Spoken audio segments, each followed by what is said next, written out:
Welcome to F1 Blogs. Hey there, F1 fans. Welcome back to the channel where we bring you all the latest and greatest updates from the thrilling world of Formula 1. If you love F1, you've come to the right place. Today, we have a hot topic to dive into: the chaotic and unfortunate weekend for Mercedes, specifically for their 7-time world champion, Lewis Hamilton, during the United States Grand Prix in Austin.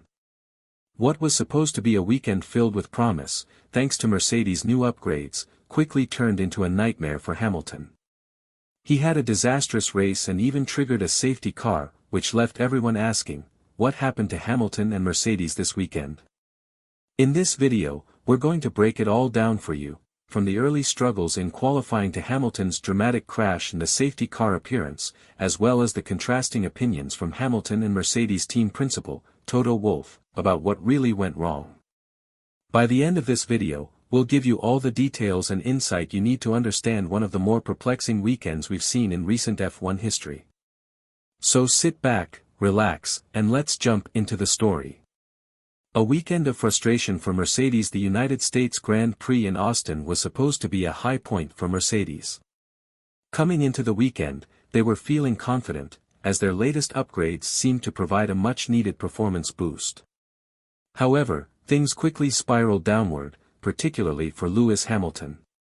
For a driver who has seen incredible highs throughout his career, this race weekend will surely go down as one of his most frustrating. It all started in qualifying. Mercedes had high hopes going into Saturday, but everything seemed to go wrong for both Hamilton and his teammate, George Russell. Russell had an unfortunate incident in Q3, crashing and bringing his qualifying session to an early end. Meanwhile, Hamilton struggled to find the pace, and when the dust settled, he was near the back of the grid, qualifying second to last, just ahead of Guan Yu Zhou. It was an ominous start for the 7-time champion. Hamilton's race, a nightmare, unfolds. Despite the poor starting position, Lewis Hamilton had high hopes for the race. After all, he is a master of turning difficult situations into podium finishes, and the pace Mercedes had shown in free practice hinted that he might still be competitive. And indeed, at the start of the race, things looked promising. Hamilton made a great start, moving up several positions in what he himself called one of the best starts he'd had in a long time. The momentum was with him, until disaster struck on lap 3. Hamilton's car went off the track, bringing an abrupt end to what had looked like a promising recovery. This crash brought out the safety car, something that hadn't appeared in the race for quite some time, and left fans and pundits wondering what had gone wrong with the Mercedes car. Hamilton, who has experienced just about everything in Formula 1, seemed genuinely puzzled by what happened. In post-race interviews, Hamilton explained his side of the story.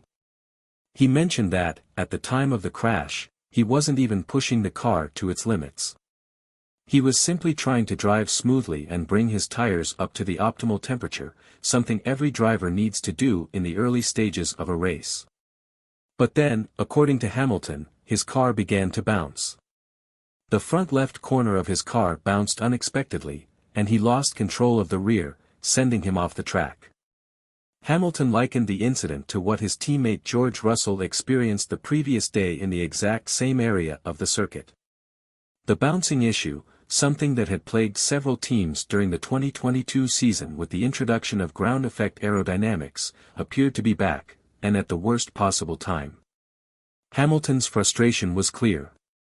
He felt that the problem might be connected to the new upgrades that Mercedes had introduced for the Austin race, upgrades that were supposed to improve the car's performance. His video, make sure to like, subscribe, and hit the notification bell so you don't miss any of our latest updates from F1 Blogs. Thanks for watching, and we'll see you in the next video.